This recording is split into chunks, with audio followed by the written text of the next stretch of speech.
नमस्कार दोस्तों, कैसे आप सब? आई होप आप सब अच्छे होंगे। और आज हम मिल रहे हैं एक नई वीडियो के साथ, जिसमें से आप देख पा रहे हैं कि क्लास 10th का जो सोशल साइंस का जो 2022 में क्वेश्चन पूछा गया था टर्म 1 का, तो टर्म 1 का आज इस वीडियो के माध्यम से आपको कंप्लीट बताने वाले हैं कि 40 क्वेश्चन वह कौन कौन सा क्वेश्चन रहा जो वीवीआई था, जो पूछा गया था एग्जाम। चूंकि बहुत सारे क्वेश्चन रिपीटेड हो जाता है, तो आप लोग को एग्जाम की व्यू से क्वेश्चन बैंक को जरूर पढ़ के जाना है, क्योंकि इससे पता चलता है कि क्वेश्चन का लेवल क्या है और कहाँ से क्वेश्चन पूछता है और किस टाइप का क्वेश्चन पूछता है। उस सवाल को हमें पढ़ के जाना है। तो चलिए दोस्तों, ये आपके एग्जाम की व्यू से बहुत ही वीवीआई क्वेश्चन है, तो इसको हम आज कंप्लीट करने वाले हैं।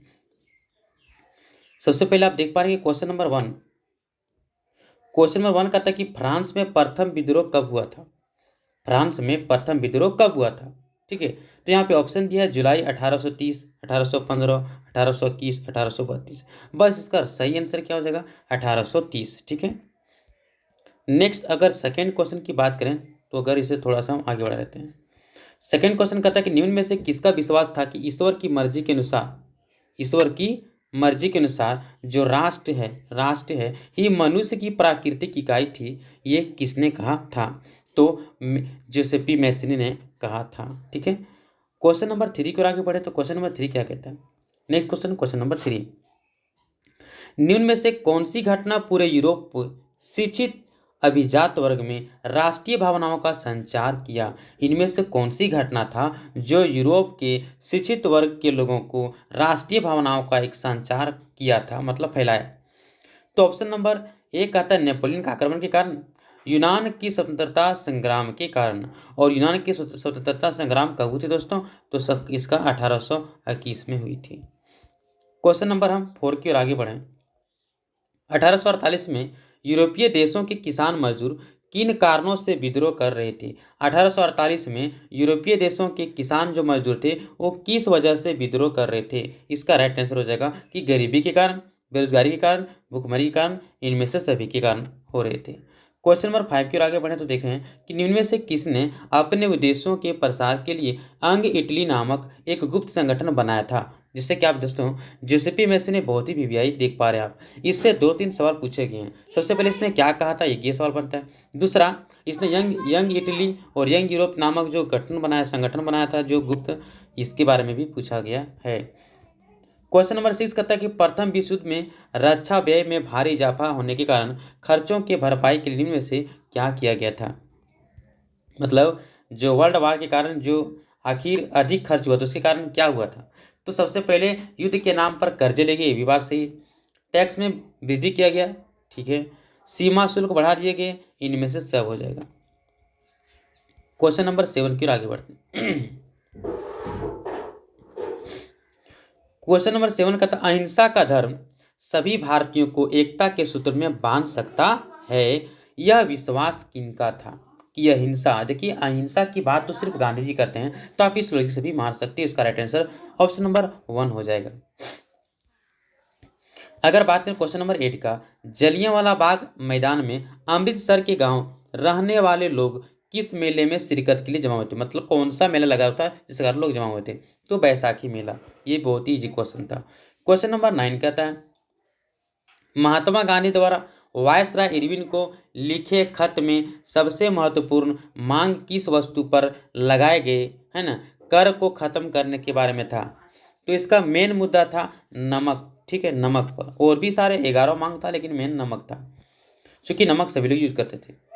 क्वेश्चन नंबर 10 का था कि हिंद स्वराज नामक पुस्तक के लेखक कौन है?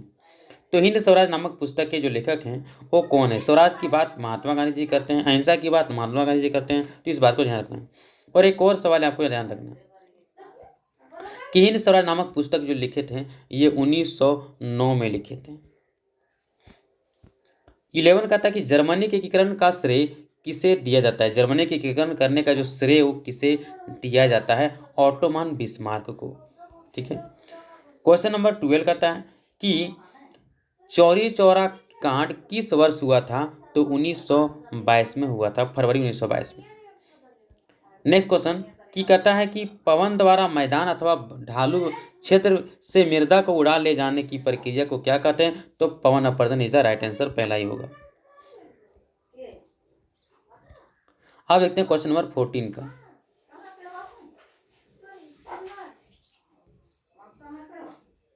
देखिए यहाँ पर आंसर जो दिया है वो क्या दिया, मृदा अपरदन, तो ये आंसर गलत दिया है। ठीक है, आप अगर एनसीईआरटी बुक में देखेंगे तो आपको दिएगा कि पवन द्वारा मैदान अथवा ढालू क्षेत्र से मृदा को उड़ा जाने वाले की प्रक्रिया को, चूंकि यह प्रोसेस पूछा है तो प्रोसेस को हम कहते हैं पवन अपरदन कहते हैं। क्वेश्चन नंबर 14 की अगर बात करें, उत्पत्ति के आधार पर संसाधनों को दो भागों में बांटा गया है, उसके नाम क्या हैं? तो उत्पत्ति के आधार पर अगर बात करें दोस्तों, तो उत्पत्ति के आधार पर जैव और अजैव हैं। क्वेश्चन नंबर 15 क्या कहता है, निम्न में से किस मृदा को रेगुर मृदा भी कहा जाता है? तो काली मृदा को कहा जाता है।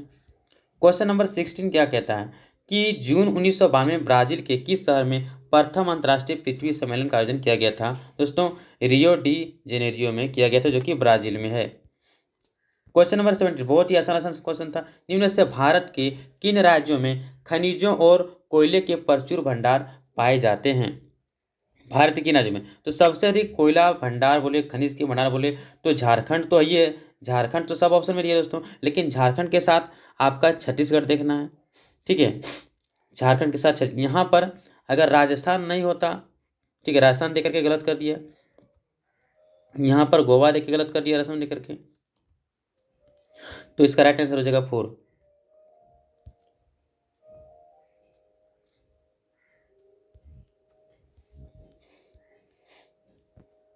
क्वेश्चन नंबर 18, भारत में भूमि का कितना प्रतिशत भाग भू क्षेत्र के रूप में उपलब्ध है?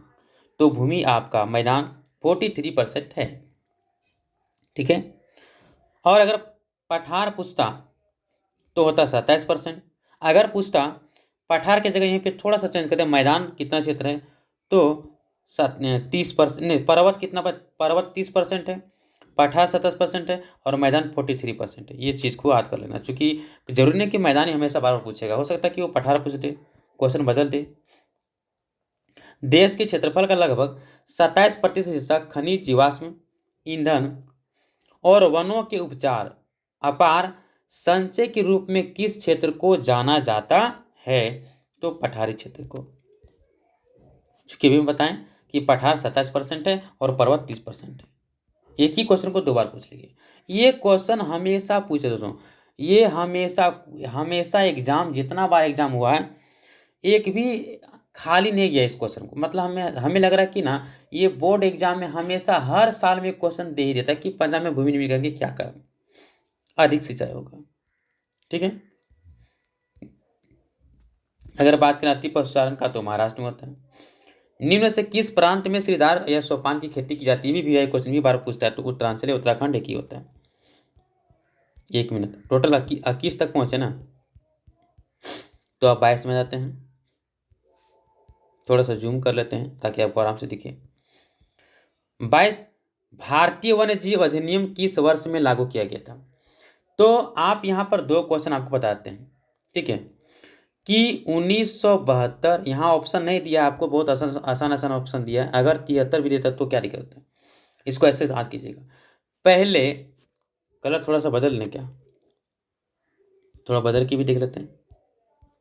ओह मोटा हो गया, थोड़ा सा इसको पतला कर लेते हैं साइज को। चलिए इसको काट के फिर से लेते हैं।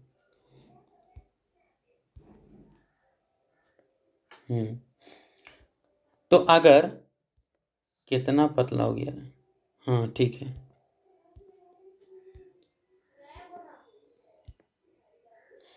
कहता 22 कहता है कि भारतीय वन्य जीव अधिनियम किस वर्ष लागू हुआ था? तो अगर ऑप्शन में 1973 भी होता, ठीक है, और 1972 भी होता, तो आपको कंफ्यूजन जरूर हो जाता। ये अलग बात है कि इसमें नहीं दिया, लेकिन आपको ध्यान देना है कि ऐसा भी आ सकता है एग्जाम में करवाने के लिए आपको। तो पहले वन आया फिर बाघ आया, मतलब जंगल है तो बाघ है, अगर जंगल नहीं तो बाघ नहीं, ऐसे याद रखना। टाइगर रिजर्व का आया तो 73 में, टाइगर रिजर्व 73 में, और 72 में क्या हो गया, वन्य जीव अधिनियम। ठीक है, तो इस प्रकार से इसका राइट आंसर क्या हो जाएगा, 1972। 23 का था, कौन सी परियोजना सतलुज ब्यास बेसिन में जल विद्युत उत्पादन और सिंचाई दोनों के काम में आती है। तो इसका राइट आंसर होगा ब्यास परियोजना। 24 क्वेश्चन नंबर 24 देखते हैं। 24 कहता है कि दुनिया भर में जल की कमी किन कारणों से बढ़ रही है। तो सूखा के कारण हो ही रहा है, सिंचाई में बढ़ती मांग के कारण भी हो रहा है, जल की व्यर्थ बर्बादी के कारण भी हो रहा है, इनमें से सब हो जाता है। तो इसमें सब हो जाएगा।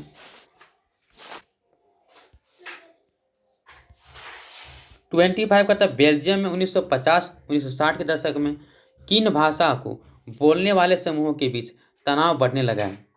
फ्रेंच और डच भाषा, डच और जर्मन भाषा, फ्रेंच हिंदी, फ्रेंच जर्मन। तो पहला इसका राइट आंसर है। अब बात करें दोस्तों 26 का। 26 में क्या कहता है, श्रीलंका में अधिकतर सिंहली भाषी लोग किस धर्म को मानते थे। तो श्रीलंका की बात हो रहा है, तो श्रीलंका की बात करें तो वहाँ पे हिंदू धर्म कम है, मुसलमान धर्म भी कम है, ईसाई भी कम है, बौद्ध धर्म ज़्यादा है।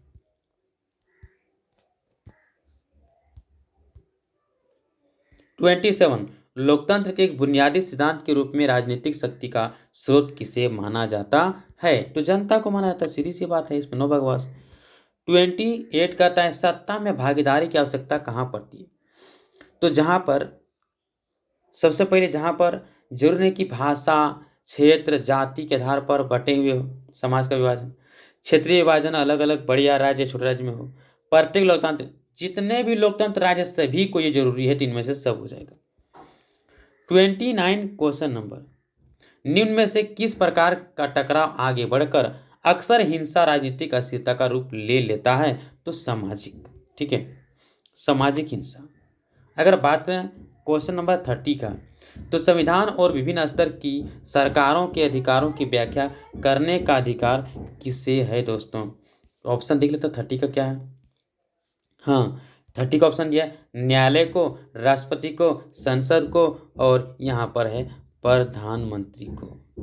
तो यहाँ आंसर क्या होना चाहिए दोस्तों, देखिए यहाँ पर ध्यान दीजिएगा, ये आंसर पर ध्यान। संविधान और विभिन्न स्तर की सरकारों के अधिकारों को व्याख्या करने का अधिकार, जो यहाँ पे गलत आंसर दिया, यहाँ पर राइट आंसर हो जाएगा दोस्तों न्यायालय को है, इसको राष्ट्रपति को नहीं है, लेकिन यहाँ गलत दे दिया।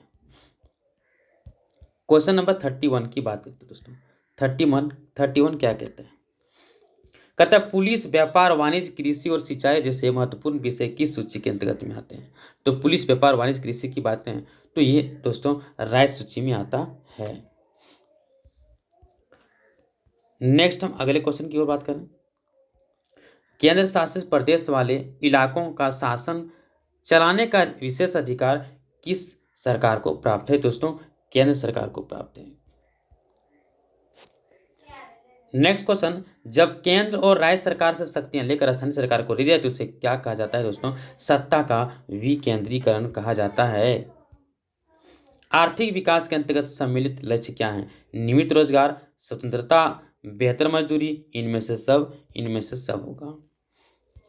नेक्स्ट क्वेश्चन, भारत के किस राज्य में गरीबी की प्रतिशत सबसे अधिक है। दोस्तों छत्तीसगढ़ में, प्रतिशत के अनुसार से बोला गया, ऐसे सबसे गरीब राज्य तो बिहार है। क्वेश्चन नंबर 36 कहता है भारत में प्रचंड बेरोजगारी सामान्यतः किस क्षेत्र में दिखाई देते हैं। तो ये कृषि क्षेत्र में दिखाई देते हैं। भारत किस वर्ग के देश में आता है। दोस्तों तो यहाँ पर देखते हैं भारत गरीब देश है, तो निम्न आय वाले देश में आएगा। इसका आगे बढ़ते हैं। 38 कहता है कौन अर्थव्यवस्था की विशालतम को प्रदर्शित करता है। इसका आंसर होगा जीडीपी, ग्रॉस डोमेस्टिक प्रोडक्ट, सकल घरेलू उत्पाद। परिवहन, भंडार, संचार, बैंक, व्यापार किस क्षेत्र की गतिविधियां का प्रमुख उदाहरण हैं। तो ये सारे के सारे किस में आएंगे दोस्तों, तो तृतीय क्षेत्र में आएंगे, जिसे सेवा क्षेत्र के नाम से जाना जाता है। और ये रहा लास्ट क्वेश्चन, कृषि क्षेत्र के श्रमिकों को किस प्रकार की बेरोजगारी पाई जाती है। तो इसका राइट आंसर हो जाएगा अल्प बेरोजगारी पाई जाती है।